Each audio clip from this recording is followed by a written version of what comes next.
Bem, gente, hoje vamos abordar sobre a compreensão neurológica da dor. E nessa aula nós vamos falar especificamente sobre o conceito de dor, os componentes envolvidos na dor, os nociceptores e fibras nociceptivas, tipos de dor e fatores desencadeantes da dor e mecanismos de lesão tecidual. Quando a gente fala de conceito da dor, eu decidi aqui trazer a conceituação que a gente tem do Comitê de Taxonomia da Associação Internacional de Estudo da Dor, justamente porque ele vai ser um dos primeiros conceitos a trazer a dor não só como experiência objetiva e visual de lesão e diagnóstico de uma doença em si, mas também de uma experiência sensitiva e emocional. Então, ele vai conceituar a dor como uma experiência sensitiva e emocional desagradável decorrente ou descrita em termos de lesões teciduais reais ou potenciais, que é muito importante quando a gente for compreender ali a parte de dor crônica e a reação que os pacientes têm a ela. Então, nesse sentido, a dor ela vai ser caracterizada, por ser uma sensação subjetiva, ou seja, cada pessoa ela vai descrever de um modo individual, com base nas suas experiências prévias, e além, do que ela tem como dor. Então, por exemplo, às vezes, para um idosinho menos instruído, a sensação de queimação, ela não é dor, mas aqui para a gente é. Então, a gente vai enfatizar que o conceito da dor, ele tem dois componentes principais, que vai ser as modalidades sensitivas conscientes, que vão estar relacionadas com o trato sensitivo descritivo, discriminativo, e os mecanismos relacionados às emoções e ao simbolismo geral da dor. Então, a gente vai ter alguns componentes, E no modelo biopsicossocial de Loser, que vai influenciar principalmente no tratamento da dor crônica, a gente tem a nocicepção como sendo parte ali central, a dor, o sofrimento e o comportamento doloroso como sendo ali componentes essenciais para o tratamento da dor. Isso aqui é super importante, gente, quando a gente for falar sobre fibromialgia. E principalmente quando for abordar também a escala de dor da OMS e o tratamento de dor crônica com medicamentos adjuvantes. Então, a dor ela vai ter um componente sensitivo discriminativo que vai estar relacionado à localização, duração, intensidade e tipo de dor apresentado. E ele vai ser mediado pelas vias nociceptivas. Então, vai estar ali relacionado com o trato neoespinotalâmico, que vai transmitir as informações do complexo ventro-basal do tálamo para o córtex parietal e insular, onde as informações elas vão ser processadas. Então, além desse componente sensitivo discriminativo, a dor também vai apresentar uma dimensão afetiva emocional, que vai estar muito relacionada com o giro do cíngulo anterior, com a ínsula anterior, com a amígdala, com o hipotálamo e outros componentes que a gente vai ver depois. Esses componentes eles vão ser ativados principalmente por neurônios que vão estar ali relacionados aos núcleos mesenais e que vão ser ali o centro mediano, parafascicular do tálamo. E essa dor também, ela vai estar sempre gerando pensamentos, comportamentos, crenças, vai envolver o que é que o paciente acha em relação àquela situação de forma consciente e inconsciente. E isso tudo vai ser orquestrado pelas funções integrativas do córtex pré-frontal, dorso lateral e órbito frontal.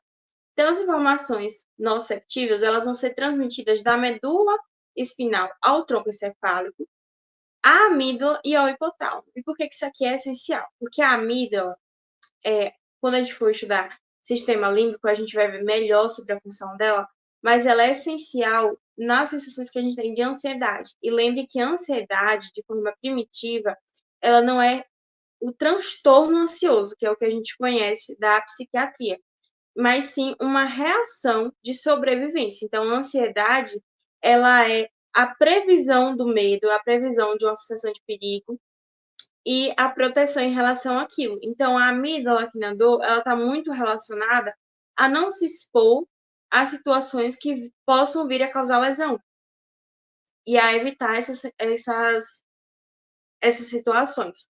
Já o hipotálamo, ele vai estar ali relacionado justamente com as reações de neurovegetação. Então, o sono, a neuroendocrinologia, do funcionamento metabólico do corpo, a imunidade, tanto a neuroimunidade quanto a imunidade sistêmica, que vão ser ali afetados, principalmente na dor crônica. E aqui eu trouxe destaque também para o papel da substância cinzenta periapital, porque ela vai ter uma função essencial quando a gente for falar de resposta modulatória rostrocaudal, que seria, de modo sucinto, né, para o que a gente precisa saber agora, uma forma de facilitar ou inibir os estímulos dolorosos, né, a chegada deles ao córtex cerebral. Então, de forma objetiva, a gente tem duas formas de dor, que são as duas diferenciações principais que a gente vai ter.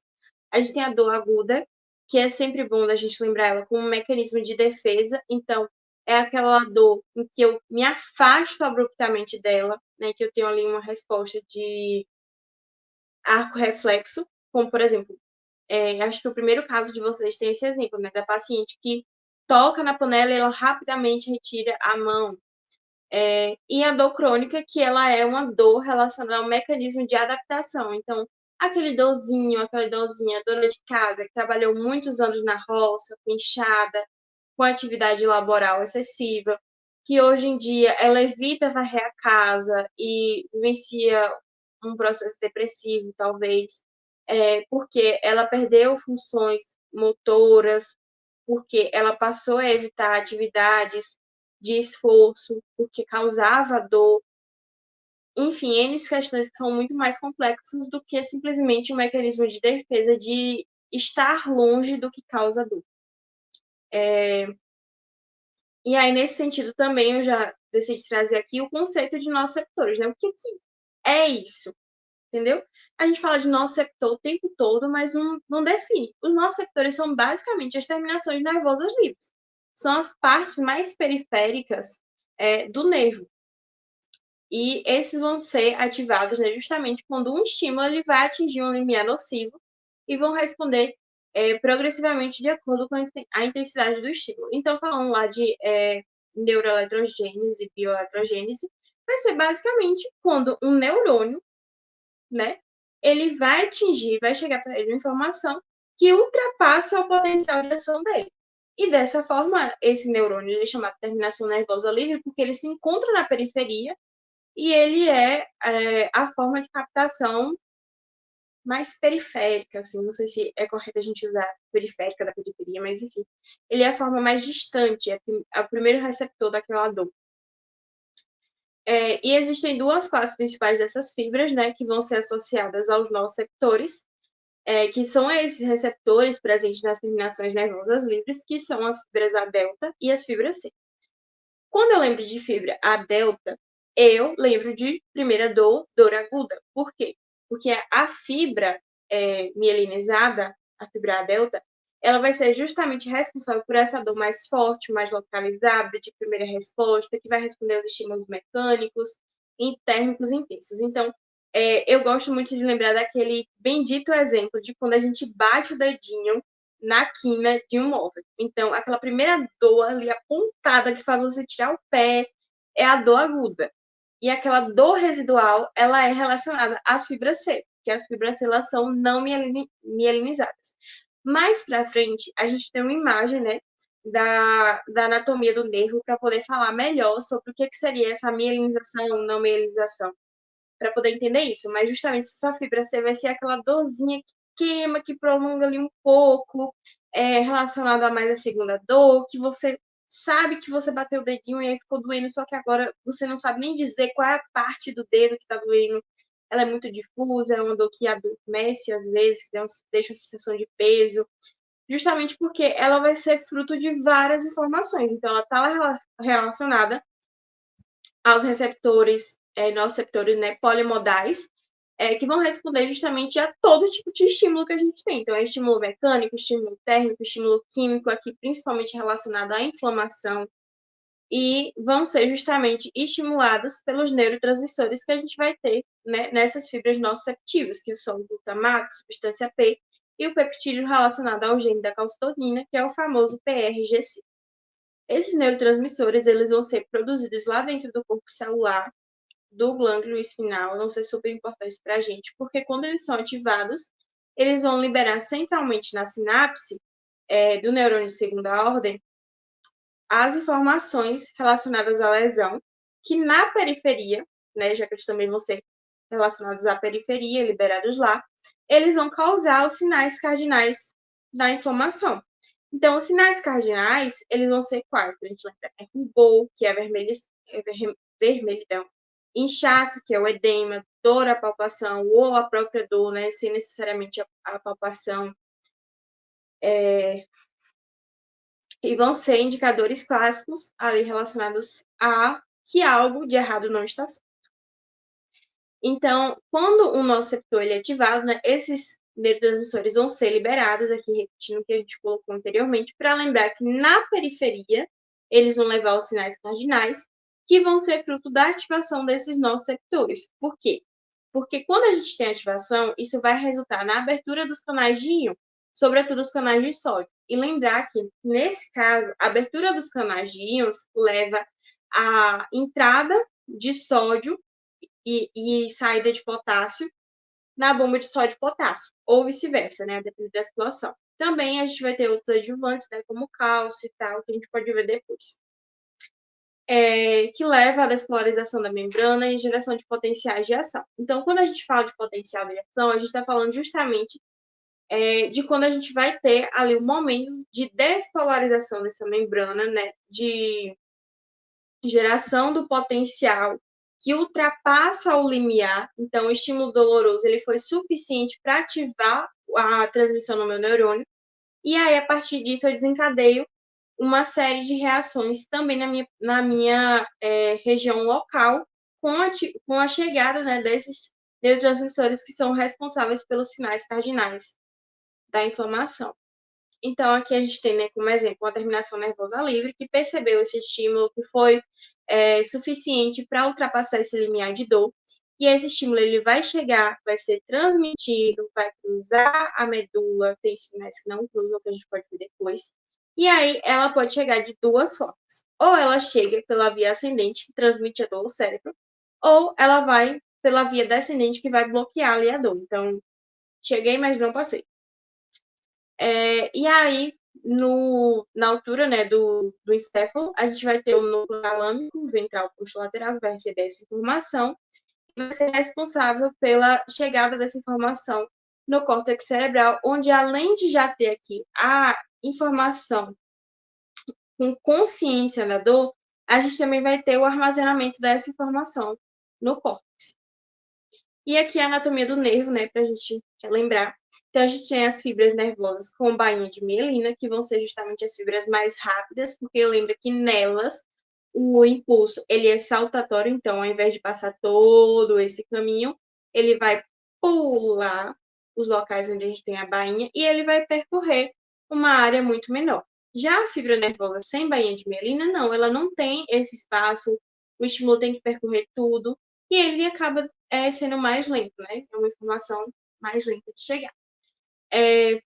Quando a gente fala aqui, né, de anatomia, a gente vai ter o perineurônio e o endoneurônio, as fascídeos, né, que são esses espaçozinhos aqui, e dentro deles as fibras nervosas. Aqui também vai ter vasos sanguíneos, né, porque o nervo também precisa estar vivo, logo ele precisa de nutrição. E o todo aqui do nervo espinhal, o epineurônio, como eu citei, toda essa região aqui. E aí, falando de mecanismo da dor, bendito mecanismo da dor. O que a gente vai ter, né? Digamos, o paciente aqui foi pisando um prego. E aí vem a informação da dor, ela é percebida aqui na medula, tá? Tem um estímulo de retirada do músculo, né? Que é uma segunda resposta. Então, a informação chega aqui rapidamente, vai cruzar na medula e vai ser rapidamente enviada até o cérebro. Então, na medula, o neurônio sensitivo ele vai enviar essa informação de mensagem para o cérebro. O cérebro, na parte sensitiva, vai identificar, vai ter uma resposta ali da parte motora que vai levar novamente a informação para o neurônio intermediário que passa a informação para o neurônio motor, e esse neurônio motor ele vai enviar a mensagem da medula através do nervo, que vai, quando chegar no nervo, né, enviar a mensagem do músculo para a perna para que se resiste a dor novamente no cérebro, porque essas informações elas são muito rápidas. Então, pode acontecer dessa informação chegar aqui na medula e parar aqui, você ter logo o arco reflexo de retirada do pé ali, do estímulo doloroso, ou a informação de primeiro cheguei à dor, né, não foi um estímulo que gera arco reflexo, e aí eu tenho a identificação sensitiva ali na pele, depois eu tenho a sensação identificativa no músculo. Como assim? Para não dificultar tanto. Machuquei minha perna, tive a sensação ali aguda de bater o dedinho. É porque o exemplo do dedinho é um dos melhores exemplos pra gente dar, mas alguma coisa bateu na minha perna, espinhou ali rapidamente, entrou um espinho. Eu tenho a sensação dolorosa do momento do espinho, que é o mais localizado, mas ao redor, na periferia, o músculo também, por ser muito sensível, por ser uma região motora, ela também vai ter uma ação. Então, às vezes eu tenho a sensação de dormência, de peso, às vezes eu tenho uma sensação dolorosa, que é mais duradoura, às vezes eu tenho o instinto de retirar, que é arco reflexo, que é por outro mecanismo. Mas sempre que eu vou ter o que a gente precisa focar aqui, né, no mecanismo da dor, é que sempre que eu tenho uma resposta sensitiva, eu posso desencadear outras respostas, né, por parte do cérebro, como, por exemplo, a resposta motora, que vai também gerar outras respostas sensitivas. Por isso que, quando o neurônio motor ele envia uma mensagem ao músculo da perna, antes que o cérebro resista à dor, que ele gere memória no córtex em relação àquilo, eu já posso ter uma ação de retirar ou do próprio músculo enviar informações a mais de dor, dizendo, opa, peraí, isso aqui a gente tem que, não pode fazer isso aqui, se fizer isso aqui vai dar ruim. Minha perna é importante para minha locomoção, né? Enfim, qualquer dúvida que vocês tiverem em relação a isso, posso tentar explicar de outra forma, trazer outros exemplos para tentar facilitar. E aí a gente tem os tipos de dor. Então, as diferenças principais entre dor aguda e dor crônica são as durações, né? A dor aguda, alguns autores vão trazer outras subclassificações de dor subaguda, dor aguda prolongada, enfim. Eu resolvi trazer as duas informações principais para a gente, que é o que geralmente cai nas provas de residência e nas provas de faculdade também. Que é a informação de dor aguda, ela é aquela que dura menos de 3 meses, e a informação de dor crônica, ela é maior que 3 meses. Então, a dor aguda, ela sempre vai sinalizar uma lesão, né, a ocorrência de uma lesão. Ela desaparece após você tratar a causa e ela responde bem ao tratamento com analgésicos. Já a dor crônica, ela é própria de uma doença, ela tem uma causa, ela permanece por um tempo prolongado, ela exige um tratamento de uma equipe multiprofissional com abordagem maior daquele exemplo todo que a gente viu, né? De abordagem do eixo biopsicossocial. E ela causa sofrimento emocional e social. Então, ela não é uma dor fácil de ser tratada. Ela é uma dor de múltiplos aspectos. E a gente tem as outras classificações dos tipos de dor, né? Que a dor ela pode ser noceptiva, quando você vai ter essa estimulação dos noceptores, né? De forma mais espontânea, a gente vai ter a sensação de pontada, de latejo, de facada, ou uma dor evocada, né? Em que você não tem um déficit sensitivo. Então, a dor que eu botei ali o dedo na panela quente, rapidamente senti. Não queimei meu nervo, não tive nada. É só uma sensação das fibras nervosas livres, né? Das terminações nervosas livres, que vão ter seus receptores ativados, e isso vai me levar a ter o desencadeamento da dor. E quando a gente for falar de dor neurológica, a gente vai ver que isso é diferente, tá? A dor somática superficial, essa vai ser essa dor que ela tem esse caráter cutâneo, né? Esse caráter de fácil localização, de você conseguir distinguir. Quando a gente fala, por exemplo, de semiologia da dor, é muito interessante porque às vezes a gente consegue ver a percepção sensitiva do paciente pedindo para colocar um objeto de ponta fina, um objeto mais grosseiro, e o paciente com os olhos fechados, né? Se ele tem um prejuízo, um déficit sensitivo, ele não consegue distinguir entre isso, né? E aqui a dor, ela vai ser justamente mais localizada e com essa qualidade de descrição bem melhor, né? Muito relacionado ali ao trato fino. Quando a gente lembra de trato fino, pensa em algo mais robusto, mais bem preparado, né? Em relação a isso. E a dor somática profunda, que vai estar relacionada aos nossos setores musculares, faciais, tendíneos e outros. Esse daqui é um exemplo bem fácil da gente lembrar. Fui lá na academia, malhei braço, malhei costa, e aí no outro dia, cara, eu tô quebrado, sinto dor no corpo todo, parece que eu tô todo arrebentado. Você não lesionou todos os músculos do seu corpo em um dia só, mas por a dor muscular ela ser muito mais profunda, muito mais difícil de ser localizada, às vezes a sensação se espalha por serem várias informações chegando ao cérebro ao mesmo tempo.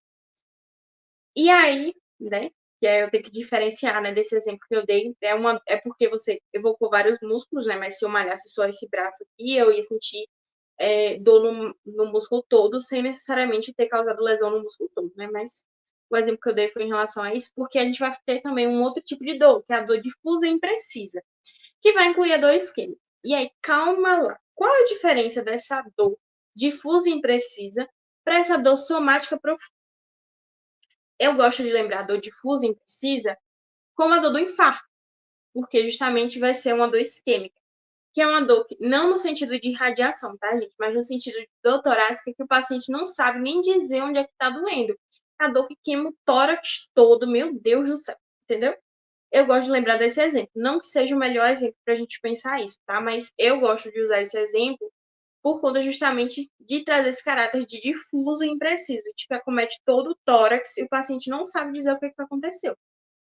Justamente porque a dor isquêmica, quando a gente for ver ali mais sobre a ação do PRGC, da substância P do glutamato, ela vai ser responsável pela liberação de substâncias que vão atingir todos esses neurotransmissores, né? Ela vai ter um caráter aí bem impreciso.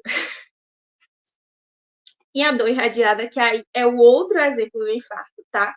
Que ela é sentida à distância da origem dos nervos, sem relação com a estrutura nervosa, né? Que vai estar ali né, pegando aquele estímulo. Então, por exemplo, ciatalgia é um ótimo exemplo de dor irradiada. Mas, para esse exemplo aqui, eu gosto de lembrar da pancreatite aguda, que o paciente ele tem teoricamente um problema, uma dor que era para ser abdominal e às vezes o paciente sente dor no ombro. Então não tem nada a ver. O que tem a ver? O paciente tem uma pancreatite, um cálculo de vesícula biliar e doer no ombro. Aí você pensa assim, meu Deus. A dor da bexiga, que a depender da localização da bexiga, dói do lado do pé, né, na lateral do pé. A gente nem consegue pensar isso, mas quando a gente for entender melhor sobre dor irradiada, vai ver que é bem interessante. Na verdade, tem uma explicação bem lógica assim.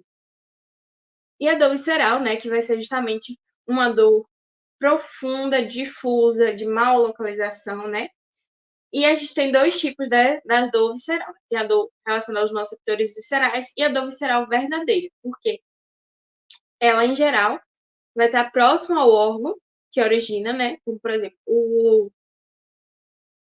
o estômago que não dói, mas o esôfago tem bastante percepção ali de mecanorreceptores e quimiorreceptores. Então, você acha que a dor ela é epigástrica, ela é retroesternal, a dor de estômago, mas na verdade a causa é estomacal, né?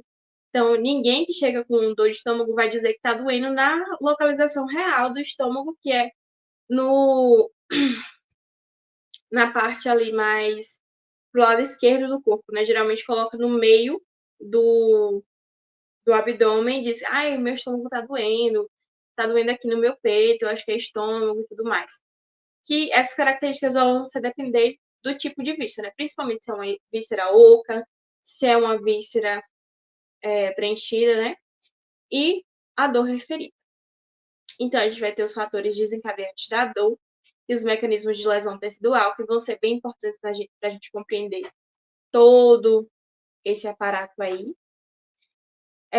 Novamente aqui revisando a anatomia do nervo, que eu já falei, né? Não posso explicar depois. E essa imagem aqui que eu peguei do livro Neurociências Ilustrada, é daquela mesma série de livros do Farmacologia Ilustrada, só que assim, Eu não gosto muito do conteúdo dele, tá, gente? Eu gosto mais das imagens mesmo, porque eu acho que as ilustrações elas são interessantes. No final, deixei algumas referências que vocês podem usar, né, se vocês tiverem interesse, para tanto uma referência de uma linguagem mais simples, quanto uma referência de linguagem mais técnica também, tá? Sensibilização dos receptores periféricos, e aqui a gente vai ter, né, enumeradozinho o que é que acontece. Então, primeiro a gente tem uma lesão tecidual que vai provocar a liberação de bradicininas, 5-HT, prostaglandinas e potássio, que vão estimular as fibras C. Então, essa lesão aqui acontece.